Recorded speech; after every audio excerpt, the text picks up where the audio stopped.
তোমারে মাফ করার জন্য আমি শবে বরাত এক রাত সাজাইছি, এক রাতে কোটি কোটি মাফ করি। তোমারে মাফ করার জন্য আমি শবে কদর এক রাতে আমি আল্লাহ তাআলা হাজার মাসের রাত্রির চাইতে বেশি মাফ করে থাকি।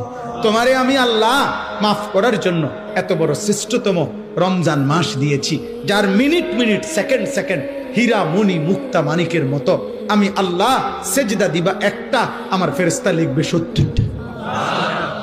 আমি আল্লাহ রহমত দিয়া সাজাইছি, মাগফিরাত দিয়া সাজাইছি, জাহান্নাম থেকে নাজাত দিয়া সাজাইছি। আমি আল্লাহ বৃহস্পতিবার দিবাগত রাতে গুনাহ মাফ করে থাকি।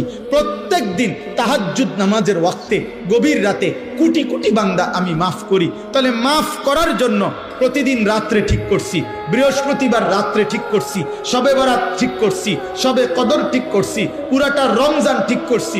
এছাড়াও বান্দা 90 বছরের গুনাহ নিয়েও যদি কেউ আসে, আমি আমার বন্ধুকে বলছি, বন্ধু যদি সে সত্যিকার তওবা করে আমি একসাথে মাফ করে দেব। আসমান পরিমাণ গুনাহ নিয়ে আসলে মাফ করে দেব, পাহাড় পরিমাণ গুনাহ নিয়ে আসলে মাফ করে দেব, জমিনের বালুকণা পরিমাণ গুনাহ নিয়ে আসলে আমি মাফ করে দেব। তুমি এরপরে বলো বান্দা, আমি যদি তোমাকে জান্নাত দিতে চাইছি বলে কতভাবে